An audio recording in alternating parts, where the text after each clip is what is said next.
நான் திருச்செந்தூர் போனேன், கடலில் குளித்தேன், எனக்கு வந்து நெகட்டிவாக நடந்துச்சு ஒரு மனிதர். நான் திருச்செந்தூருக்கு போனேன், வந்தேன், குழந்தை பிறந்துச்சு, நான் நல்லா இருக்கேன் இன்னொரு மனிதர்.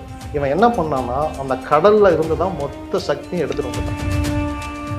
ஆச்சி மசாலா எந்த சமையலும் ருசி தேடும் ரகசியம் 20 ரூபாய். அந்த கடவுள் யார், அவர் என்ன தன்மையில் இருக்கிறார், அவருக்கு என்ன பிடிக்கும், அவர் என்ன விதிகளுக்கு உட்பட்டவர், ஏன் நான் கூப்பிட்டப்ப வந்தார், ஏன் அவர் கூப்பிட்டப்ப வரல. ஓம்ங்கிற சவுண்டு இந்த பிரணவத்தில் கேட்டுக்கிட்டு இருக்கு. அதுதான் பிரணவமே. அதை இந்த மனுஷன் கேட்கணும்னா என்ன பண்ணணும்னு நானே சொல்லிடுறேன். நீங்கள் கடவுளுடைய ஃப்ரீக்வன்சிக்கு மாறிட்டீங்கன்னா கடவுள் சொல்கிற எல்லாமே கேட்கும். ஃபஸ்ட்டு சவுண்டாக இருந்த கடவுள் தான் பின்னாடி லைட்டாகவே மாறினார். முதல்ல நான் ஏன் கடவுளை கும்பிடணும், அந்த கேள்விக்கு நீங்கள் பதில் கண்டுபிடிச்சாதான் நீங்கள் அவரை போய் கும்பிடவே முடியும். அறிவியல் கலந்த ஆன்மீகம் தான் உங்களுக்கு நேர் பாதையில் நடத்தி கடவுளை அடையக்கூடிய அந்த வீட்டுக்கு உங்களை கூட்டிட்டு போக, அதுதான் மோட்சம். பக்தி கதைகள், பக்தி பாடல்கள் மற்றும் ஆன்மீக சொற்பொழிவுகள் மூலம் உங்கள் ஆன்மாவை தூய்மைப்படுத்துங்கள். இன்றைய ஆலய ஆப்பை டவுன்லோட் செய்யவும். ஆன்மீக கிளிட்ஸ் நேயர்கள் அனைவருக்கும் வணக்கம். இன்னைக்கு நம்மளோட கேளிக்கை சித்தர் சீடர் ஆஸ்ட்ரோ அசோக் அவர் தான் இணைஞ்சிருக்காரு. நம்ம நிகழ்ச்சிக்கு போகலாம். நிறைய விஷயங்கள் நமக்கு சொல்றதுக்காக வெயிட் பண்ணிட்டு இருக்காரு. சார் வணக்கம் சார். கிழக்கிய சித்தர் நமோ நம. வணக்கம். ஃபஸ்ட்டு வந்து எங்கள் சித்தர்கள் நாங்கள் நிறைய கேள்விப்பட்டிருக்கோம். 15 அடிக்கு கூட ஒரு சித்தர் இருக்காரு, நமக்கு தெரியாமல் கண்ணுக்கு தெரியாமல் நிறைய சித்தர்கள் நம்ம கூட தான் வாழ்ந்துட்டுருக்காங்க அப்படின்லாம் நம்ம வந்து கேள்விப்படுறோம். அப்படி இருக்கும்போது கேளிக்கிய சித்தர் அப்படின்னு நீங்கள் சொல்கிறீங்க, எங்களுக்கு அவரை பற்றி நிறைய விஷயங்கள் ஃபஸ்ட்டு சொல்லுங்கள் சார். இதற்கு முன்னாடி சித்தர் வழிபாடு ஏன் பண்ணணும்னு நான் சொல்லிடுறேன். சரி. மனிதனுக்கும் கடவுளுக்கும் இடையில ஒரு மீடியம் வேணும். இந்த கடவுளை எளிமைப்படுத்தி ஒரு டிக்ஷனரி கொடுத்தா நான் பரவாயில்ல, கடவுளுங்கிறவரை புரிஞ்சுக்கிறதுக்கு எனக்கு கஷ்டமா இருக்குது, எளிமைப்படுத்தி யாராவது சொன்னாங்கன்னா எனக்கு பரவாயில்லன்னு நமக்கு ஒரு வழிகாட்டியை கேட்போம் இல்லையா? நான் ஒரு கேள்வி கேட்கலாம். எதுக்கு நமக்கு கடவுளுக்கும் நமக்கும் நடுவில் வந்து ஒரு பர்சன் அப்படின்ற ஒரு கேள்வியும் இங்கே இருக்கு இல்லை? இப்போ நான் நம்ம விஷயத்திலே சொல்லிடுறேன். இப்போ நான் கூப்பிட்டேன், கடவுள் வந்தார். இன்னும் ஒருத்தர் கூப்பிட்டார், கடவுள் வரல. கேளக்கியர் சித்தரையே வச்சுக்குவோம். சரி. ஏன் நான் கூப்பிட்டப்ப வந்தார், ஏன் அவர் கூப்பிட்டப்ப வரல, இவ்வளவுதான். ஒரே கேள்விதான். சரி. ஓகே. அப்படின்னா என்னன்னா, ஆன்மீகத்தை பத்தி ஒவ்வொருத்தருக்கும் ஒவ்வொரு புரிதல் இருக்கும். கடவுளுடைய தேர்வுன்னு ஒன்று இருக்கும், இந்த பிரபஞ்சத்தினுடைய தேர்வு அப்படின்னு ஒன்று இருக்கும். நீங்க பாத்தீங்கன்னா வரலாறுல நீங்க பாத்தீங்கன்னா என்னைக்குமே அது கண்ணப்ப நாயனாரா இருந்திருக்கலாம், நீங்க யார வரலாற்றுல மிகப்பெரிய ஒரு திருப்புமுனை ஏற்படுத்தினவங்களை பாத்தீங்கன்னா அவங்களுக்கும் கடவுளுக்கும் சம்பந்தமே இருக்காது. அப்பேற்பட்ட ஒரு ஆளை கடவுள் பிடிச்சி இழுத்துட்டு வருவார். பாம்பாட்டி சித்தரா இருக்கட்டும், கடவுளேன்னு உருகி நமஸ்காரம் பண்ணி அபிஷேகம் பண்ணி மண்டையை இடிச்சு பண்ணினவரை கடவுள் தேர்ந்தெடுத்திருக்கவே மாட்டார். பாம்பாட்டி பின்னாடி சுத்திட்டு இருந்தவரை பிடிச்சி இழுத்துட்டு வந்து நீ தான் எனக்கு சீட, நீ எனக்கு டைரக்டா மோட்சத்துக்கு வான்னு சொல்லி கூட்டிட்டு போயிருப்பார். மேபி அவங்க மூலமா வந்து கடவுள் நிறைய விஷயங்கள் வந்து மக்களுக்கு புரிய வைக்கிறதுக்கு அப்படி இருக்குமா? எஸ், உண்மை அதுதான். நீங்க பாருங்களேன், நான் ஒரு நல்லவனா இருக்கேன், நான் நல்லவனா இருக்கிறேன், நான் கடவுளை நமஸ்காரம் பண்றதுங்கிறதுல என்ன மாற்றம் இருக்கு? இது உங்க வாழ்க்கையில என்ன புரிதலை ஏற்படுத்தும்? நீ நல்லவன், நீ சாமி கும்பிடுற, அதனால நீ நல்லா இருக்க. இதுல ஒரு விஷயமுமே இல்லையே, இதுல சுவாரஸ்யம் ஒண்ணுமே இல்லை. ஆனா இப்ப நீங்க நினைச்சு பாருங்க, நான் ஒரு ரவுடியா இருந்தேன், நான் இத்தனை வாழ்ந்த வாழ்க்கை எல்லாமே மக்களுக்கு பிடிக்கல, இப்போ நான் யூட்டன் போட்டு கடவுள் தான் என்னோட எல்லாத்தையுமே நான் விட்டுட்டேன், இப்போ கடவுளுக்கு நான் போயிட்டேன்னா கடவுள் என்னமோ இங்க மாற்றம் இவனுக்குள்ள நடந்திருக்குதுன்னு இதுதான் பேசு பொருளா மாறுமே ஒழிய, ஒரு சாமியை பூசாரி வந்து கடவுள் இருக்கிறாருன்னு சொல்றதெல்லாம் இவர் தொழிலுக்காக சொல்றாரு அப்படின்றலாம் ஈஸியா இதை முடிச்சிடலாம், நீங்க முற்றுப்புள்ளி வச்சு முடிச்சிடலாம். இப்போ அந்த கடவுள் கூப்பிட்டு ஒருத்தர் வரல இல்லையா, இப்போ இவருக்கு ஒரு கோபம் வரும். அவர் கூப்பிட்டாருன்னா நீங்க போனீங்கல்ல, நான் கூப்பிட்டப்ப நீ வரல, நீ கடவுள் இல்லை, அவ்வளவுதான், நீ உனக்கு காது கேட்கல, நீ கடவுளே இல்லை அப்படின்னு இவர் சொல்லிட்டார். இதுதானே நடக்கும், யாரா இருந்தாலும் இதுதான் யதார்த்தம். அதாவது இப்ப நான் ஒரு ஆண்ட்ராய்டு மொபைல் வச்சிருக்கேன், நீங்க வந்து பட்டன் ஃபோன் தான் வச்சிருக்கீங்க. இப்ப நீங்க எனக்கு வீடியோ கால் பண்ணணும்னு ஆசைப்படுறீங்க, ஆனா நீங்க பட்டன் ஃபோன் வச்சிருக்கிற நீங்க எப்படி வீடியோ கால் எனக்கு பண்ணுவீங்க? கடவுள் நான் ஆண்ட்ராய்டு வச்சிருக்கேன், நான் ரிசீவ் பண்ணிக்குவேன், என்கிட்ட எல்லாமே இருக்கு, பட் உங்ககிட்ட இல்லை. ஈவன் நம்ம 2 பேரும் ஒரு வாக்கி டாக்கியில் பேசணுமா கூட நம்ம 2 பேருமே ஒரே சிக்னல்ல இருக்கணும், அப்ப மட்டும்தான் நீங்களும் நானும் பேச முடியும். ஈவன் 93.5ன்னு வச்சிங்கன்னா தான் அந்த எஃப்எம் எடுக்கும். நீங்க 4ன்னு வச்சுட்டா கூட அந்த எஃப்எம் எடுக்காது. அப்ப இங்க ஃப்ரீக்வன்சி ரொம்ப முக்கியம். இந்த உடலினுடைய நிலை, தன்மை, கர்மா இது ரொம்ப முக்கியம். நீங்க யார்கிட்ட பேசுறீங்களோ அந்த பரிணாமத்துல நீங்க இருந்தாதான் அவங்க கிட்ட நீங்க பேச முடியும். அவங்க பேசுறது உங்களுக்கு கேட்கும். இப்போ நான் கடவுளை போய் பார்க்கறது இல்லை கும்பிடுறது நினைக்கிறதுக்கு கூட எனக்கு அந்த கடவுளோட பிளெஸிங்ஸ் இருக்கணும்னு நீங்க சொல்றீங்க இல்ல இல்ல, அதுக்கு தேவையில்லை. நீங்க ஒன் வே, இந்த ஒருதலை காதலுக்கு எதுவுமே தேவையில்லை. நீங்க 2 பேருமே காதல் செய்யணும் அப்படின்னா அவங்க என்ன பரிணாமத்தில் இருக்காங்களோ அதே பரிணாமத்தில் நீங்களும் இருக்கணும். கடவுள் பேசுறாரு, எனக்கு தான் கேட்கல, இதுதான் உண்மை. இப்போ நான் உங்களுக்கு இதை எளிமைப்படுத்தி சொல்றேன். இந்த மிகப்பெரிய பருப்பொருள், இந்த பூமி சுத்துதா சுத்தலையா? சுத்துது. இந்த ஃபேன் சுத்துது, சத்தம் கேட்குது. இவ்வளவு பெரிய பருப்பொருள் சுத்துறப்ப ஏன் ஒரு சத்தம் வரல? விண்வெளியிலும் எந்த சத்தமும் இல்லை, அண்டத்திலையும் எந்த சவுண்டும் இல்லை. ஆனா வந்திருக்கணுமா இல்லையா? ஆனா இப்போ கண்டுபிடிச்சிருக்காங்க ஓம்ன்ற ஏதோ ஒரு சத்தம். அதையும் நானே சொல்லிடுறேன். உங்க காதல்ல கேக்குதா கேட்கலையா? கேட்கல.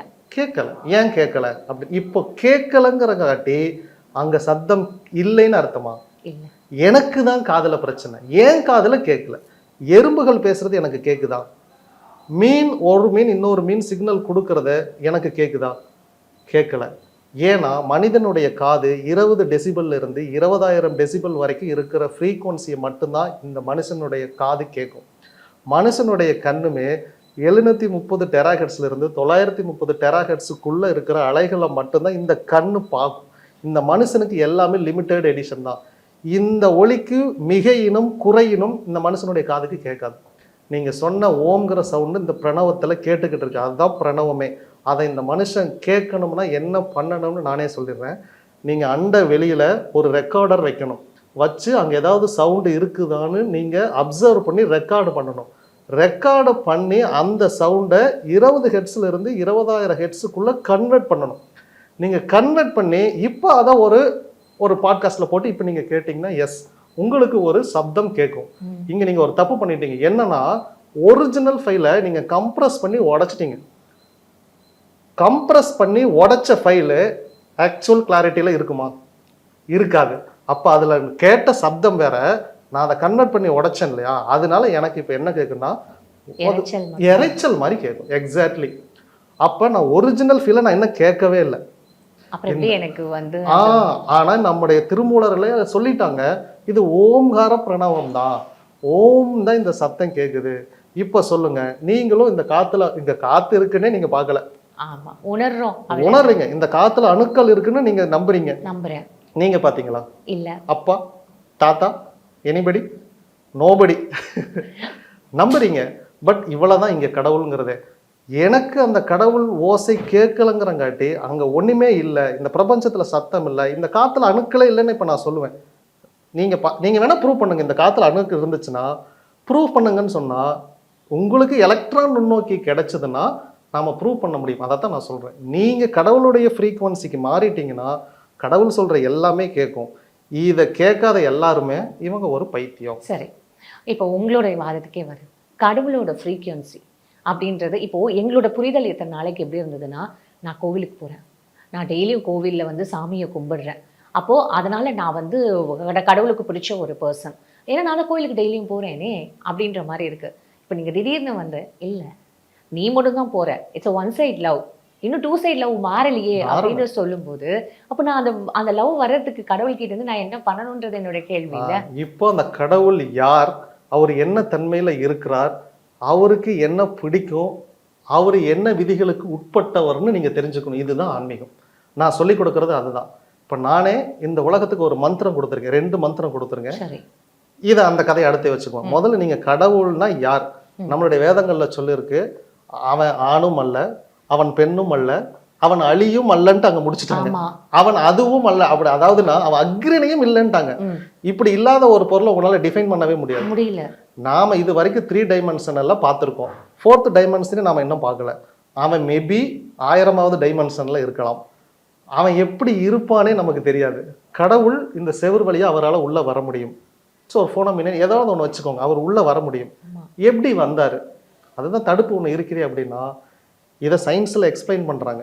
சயின்ஸில் என்ன சொல்கிறாங்கன்னா, அதீத வேகத்தில் ஒரு பொருள் ஒரு ஊடகத்தை கடக்கும்போது அந்த மீடியமில் அது எந்த பாதிப்பையும் ஏற்படுத்தாத அந்த பக்கம் வெளியே வந்துடும். எஸ், லைட்டு, ஈவன் லைட் லேசரே சில பொருட்களை கிராஸ் பண்ணும். அப்படிதான் நம்ம எக்ஸ்ரேவே எடுத்திருக்கோம். இதை விட அட்வான்ஸ்டு வெர்ஷனில் இருக்க லைட்டு தான் கடவுள். அந்த கடவுளை நீங்க லைட்டா இருக்கிறார், ஒளியாக இருக்கிறார். இதற்கு முன்னாடி ஜோதி வடிவத்துல தான் ஜோதி வடிவத்தில் இருக்கிறார். இதற்கு முன்னாடி அவர் சவுண்டுங்கிற ஒளி வடிவத்தில் இருந்தார். அந்த ஃபர்ஸ்ட் சவுண்டா இருந்த கடவுள் தான் பின்னாடி லைட்டாவே மாறினார். அசரீரின்னு சொல்லப்படுது, அதுதான் அந்த அந்த ஒளி வடிவம்னு நீங்க சொல்றீங்க. கடவுள் ஃபர்ஸ்ட் என்ன எல்லா வேதங்களையும் அதர்வன வேதங்களையுமே என்ன சொல்லியிருக்குன்னா, கடவுள் வைப்ரேஷன் இஸ் சவுண்ட் அப்படின்னாங்க. அதன் பிறகு வந்தவங்க எல்லாரும் சொல்லிட்டாங்க அது மட்டுமல்ல அப்படி சொல்றாங்க, அது மட்டுமல்ல அவர் ஒளியா இருக்கிறார் அப்படின்னாங்க. அதான் ஜோதி வடிவம். அதுதான் ஜோதி வடிவம். வள்ளலார் அவர்லாம் வள்ளலார் வந்து அப்படிதான் ஜோதி வடிவம் அப்படின்றது. எஸ். இப்போ நான் அதான் சொல்றேன், நீங்க இப்போதான் கடவுள்னா என்னன்னே நீங்க கண்டுபிடிச்சிருக்கீங்க. இப்போ இந்த கடவுள்கிட்ட நான் பேசணும், நான் பார்க்கணும். இப்போ என்ன, முதல்ல நான் ஏன் கடவுளை கும்பிடணும், அந்த கேள்விக்கு நீங்க பதில் கண்டுபிடிச்சாதான் நீங்க அவரை போய் கும்பிடவே முடியும். இவரை கும்பிடுறதுனால எனக்கு என்ன பலன், என்ன பலன் அப்படின்னா, ஏற்கனவே சொல்லியிருக்காங்க சிவனடியார்கள், நான் மனுஷனாகி பேயாகி எல்லா ஜென்மமும் அதை புல்லாகி பூண்டாகி நான் எல்லாம் ஆகி கடைசியில அவன் மனுஷன் ஒன்று புரிஞ்சுக்கிட்டான், என்னன்னா நான் திரும்ப திரும்ப பிறந்துகிட்டே இருக்கேன். அப்ப ஏதாவது ஒரு ஃபார்ம்ல எஸ், நான் ரிப்பீட்டடா இந்த உலகத்துக்கு நான் வந்துகிட்டே இருக்கிறேன். இது எனக்கு மனுஷனா இனிமேல் நான் வாழ்ந்து போர் அடிச்சிருச்சு, நான் இனிமேல் பிறக்கவே விரும்பல அப்படின்னு இந்த மனுஷன் ஒரு நிலைக்கு தள்ளப்படுறான். அப்ப இந்த பிறவா நிலையை எடுக்கிறதுக்கு நான் என்ன பண்ணணும்? இந்த கடவுள்னு ஒன்று இருக்கிறங்காட்டி நீங்க கோயிலுக்கு போய் கும்பிட்டீங்க. இப்போ நீங்க என்ன பண்ணுங்கன்னா, இந்த கருத்தை ஓரமா வச்சுட்டு கடவுள்னு ஒருத்தர் முதல்ல இருக்கானா, இந்த உலகத்துல இந்த மனுஷனை தவிர ஏதாவது ஒரு சக்தி இருக்குதான்னு நீங்க ஒரு தேடல்ல போய் ஒரு ஓரமா உட்கார்றீங்க. அதுக்கு பேரு தான் தவம். இந்த தவத்துல இவன் கண்டுபிடிக்கிறான், ஆமா இந்த பிரபஞ்சத்துல ஒரு சக்தி இருக்குது, அந்த சக்திக்கு சக்தி இருக்குது, அது நம்மளையே ஆக்டிவேட் பண்ணுது, அது என் உடல்ல இருக்கக்கூடிய ஒவ்வொரு செல்கள் அணுக்கள் எல்லாத்துலேயும் ஊனர கலக்குது, இந்த ஒவ்வொரு செல்களையும் மெமரியா அதை ஸ்டோர் பண்ணுது. நீங்க இன்னைக்கு வாழும்போது என்னென்ன நினைவுகள் நீங்க வச்சிருந்தீங்களோ இந்த நினைவுகள் அத்தனையும் இந்த ரூம்ல இருக்கும். நான் இந்த ரூம்குள்ள என்ட்ரி ஆன உடனேமே எனக்கு உங்களுடைய நினைவுகள் தேவையா இருந்துச்சுன்னா இந்த நினைவுகள் அப்படியே தூக்கி என் பிரெயின்ல இந்த பிரபஞ்சம் வச்சிடும். புத்தர் போதி மரத்தடியில உட்கார்ந்தப்ப அவருக்கு ஞானம் கிடைச்சதுனாங்க இல்லையா, ஏன் அரச மரத்தடியில உட்காந்தா கிடைக்காதா அப்படின்னா, போதி மரத்தடியில உட்கார்ந்து இருக்கிறப்ப இந்த பிரபஞ்சம் அவருக்கு என்ன ஞானத்தை கொடுக்க வேண்டும் அது ஏற்கனவே தீர்மானிச்சு வச்சிருந்துச்சு. அந்த மெமரி கார்டை அவர் மைண்ட்ல அது போட்டுச்சு. That's it. அந்த நினைவுகள் அன்னைக்கு சேமிக்கப்பட்ட நினைவுகளா அப்படின்னா கிடையவே கிடையாது. இது மேபி ஒரு 3000 ஆண்டுகளாக சேகரிக்கப்பட்ட தொகுக்கப்பட்ட ஒரு மெமரியா இருக்கலாம். இந்த நிகழ்வு நீங்க மரத்தடியில உட்காரும் போதும், புண்ணிய நதி நீராடல்கள்ல கடல்கள்ல நீங்க குளிக்கும் போதும் இது நடக்கும். நீங்க ஒரு தடவை மூழ்கி எந்திரிச்சிங்க அப்படின்னா உங்க மொத்த நினைவுகளும் இந்த தண்ணி பேக்கப் எடுத்துரும். இதான் கடல்ல குளிக்க சொல்லுவாங்க. கடல்ல நீங்க குளிச்சிங்கன்னா உங்களுக்கு 2 நடக்கும். ஒன்று உங்களுக்கு ப்ளஸ்ஸு, உங்க வாழ்க்கை நல்லா இருக்கும், இல்லைன்னா மைனஸ். போயிட்டு வந்ததுக்கப்புறம் உங்களுக்கு மிகப்பெரிய அடி விழுந்துருங்க வாழ்க்கையில. என்னாச்சுன்னா உங்ககிட்ட இருந்த மொத்த எனர்ஜியும் அது உறிஞ்சிருச்சு அப்படின்னு அர்த்தம். உங்கள்ட்ட இருந்து பேக்கப் எடுத்துட்டா வந்ததுக்கப்புறம் உங்களுக்கு ஹெவி லாஸ், நீங்கள் ஆளே மாறி இருப்பீங்க. நான் திருச்செந்தூர் போனேன், கடலில் குளித்தேன், எனக்கு வந்து நெகட்டிவாக நடந்துச்சு ஒரு மனிதர். நான் திருச்செந்தூருக்கு போனேன், வந்தேன், குழந்தை பிறந்துச்சு, நான் நல்லா இருக்கேன் இன்னொரு மனிதர். இவன் என்ன பண்ணான்னா அந்த கடலில் இருந்து தான் மொத்த சக்தியும் எடுத்துகிட்டு வந்துட்டான். நம்ம எல்லாம் ஓரளவுக்கு ஒரு அறிவியலை படித்து வச்சுக்கிட்டு நம்ம என்ன சொல்கிறோன்னா, நம்ம சுவாசிக்கிறதுக்கு தேவையான மொத்த ஆக்சிஜனும் இந்த மரங்கள் தான் உற்பத்தி பண்ணுது, இந்த தாவரங்கள்லாம் அழிச்சிட்டா ஆக்சிஜனே இல்லை. அதை தாண்டி 4 மடங்கு அதிகமான ஆக்சிஜனை இந்த கடல் தான் நமக்கு கொடுத்துக்கிட்டு இருக்கு. அதனால தான் 3 பங்கு கடல், ஒரு பகுதி தான் நிலப்பரப்பு கடவுளே வச்சிருக்கான். இந்த மரங்களை அவன் கணக்கிலேயே வைக்கல. இது நிஜமா அப்படின்னு உங்களுக்கே தோணுச்சுன்னா கூட இன்னைக்கும் ஹிரோஷிமா நாகசாகியில எந்த புல் பூண்டும் கிடையாது. பாலைவனங்கள்ல கூட இன்னைக்கு துபாயில கூட பெருசா தாவரங்கள்ல எதுவுமே கிடையாது. அங்க வாழ்ந்துட்டு இருக்காங்க, அவங்களுக்கெல்லாம் ஆக்சிஜன் கிடைச்சிட்டு இருக்கு. இந்த கல்ஃப் கண்ட்ரி சுத்தி கடல் இருக்கிறங்காட்டி அவங்களுக்கு நிற்காம ஆக்சிஜன் சப்ளை ஆயிட்டு இருக்கு. அப்ப இதுதான் உங்களுக்கு முதல்ல அறிவியல் புரியணும், அதன் பிறகு இந்த ஆன்மீகம் புரியணும். இந்த அறிவியல் கலந்த ஆன்மீகம் தான் உங்களுக்கு நேர் பாதையில நடத்தி கடவுளை அடையக்கூடிய அந்த வீட்டுக்கு உங்களை கூட்டிட்டு போக, அதுதான் மோட்சம். உங்களுக்கு இனி வாழ இவன் அந்த முதல் மனுஷன், நான் வாழ அடுத்த பிறப்பறுக்கும் தெய்வம், எனக்கு இந்த வாழ்க்கை வேணாம், நான் மனுஷனா பிறக்க விரும்பல, நீ எப்போ முடிவு பண்ணனோ அப்போதான் இவனுக்கு கடவுளினுடைய துணையே தேவைப்பட்டுச்சு. என்னை வந்து நீ கூட்டிட்டு போயிரு, அவ்வளவுதான். இவன் சொன்னா நான் எங்கிருந்தோ வந்திருக்கேன், இந்த உயிர் எங்கேயோ போகுது, நான் செத்ததுக்கு அப்புறம் இந்த உயிர் எங்கேயோ போகுது, எங்க போகுது அப்படின்னு இவன் கண்டுபிடிச்சான். இந்த உயிர் எங்க இருந்து வந்துச்சோ அங்கேயே திரும்ப போகுதுன்னு இவன் கண்டுபிடிச்சிட்டான். அப்ப இந்த உயிர், இந்த ஜீவனை கொடுத்தது ஒரு கடவுள், அந்த கடவுள் மேலோகத்துல இருக்கிறார். இந்த நாடகம் முடிஞ்சதுக்கு அப்புறம் டைரக்டா இந்த புறப்பட்டு போய் அந்த ஜோதியில போய் இது கலந்துருது அப்படின்னாங்க. இந்த ஜோதிக்குள்ள போன உயிர் என்ன ஆச்சு, அது அந்த ஜோதியில கலந்துருச்சு, அவ்வளவுதான். அதுக்கப்புறம் அந்த லைட் என்ன ஆச்சுன்னு எனக்கு தெரியல. இங்க ஒரு லைட் இருக்கு, இங்க ஒரு லைட் இருக்கு, இந்த லைட்டு இங்க மிக்ஸ் ஆயிருச்சு. இப்ப இதை பிரிக்க முடியுமான்னு கேட்டா பிரிக்க முடியாது. அதே மாதிரி என் உயிர் கடவுளுங்கிற லைட்ல கலந்துருச்சு, என்ன பிரிக்க முடியாது. என்னுடைய மொத்த நினைவுகளும் இங்க டெலீட் செய்யப்பட்டு ஃபார்மேட் அடிச்சாச்சு கடவுள். இனி இந்த பூலோகத்துல நான் வாழ்ந்த என் மனைவி, மக்கள், சிந்தனை, நான் கேளக்கியர், நான் ஒரு பெரிய பீடாதிபதி, மொத்த நினைவுகளும் எரேஸ் பண்ணி ஜோதியில கலந்துட்டேன், அவ்வளவுதான். இனி என்னுடைய ஐடியை போட்டு நீங்க கூப்பிட்டா கூட நான் ரிட்டர்ன் வரமாட்டேன். இந்த மெமரி எல்லாமே இந்த பூலோகத்துக்கு மட்டும்தான். உண்மையாவே கடவுளோட இன்னொரு விதமான ஒரு, ஏன்னா ஒன் சைட்ல உள்ளதை இப்ப நம்ம எல்லாரும் சுத்திட்டு இருக்கோம் கடவுள் கிட்டன்றதை இப்ப நாங்க புரிஞ்சிட்டு இருக்கோம். ரொம்ப அழகா எங்களுக்கு எல்லாமே எக்ஸ்பிளைன் பண்ணீங்க. தொடர்ந்து பேசுவோம். உங்க நேரத்துக்கு ரொம்ப நன்றி. கேளக்கிய சித்தன மூலம் நன்றி. ஆச்சி மசாலா, எந்த சமையலும் ருசி தேடும் ரகசியம். 20 ரூபாய். பக்தி கதைகள், பக்தி பாடல்கள் மற்றும் ஆன்மீக சொற்பொழிவுகள் மூலம் உங்கள் ஆன்மாவை தூய்மைப்படுத்துங்கள். இன்றைய ஆலய ஆப்பை டவுன்லோட் செய்யவும்.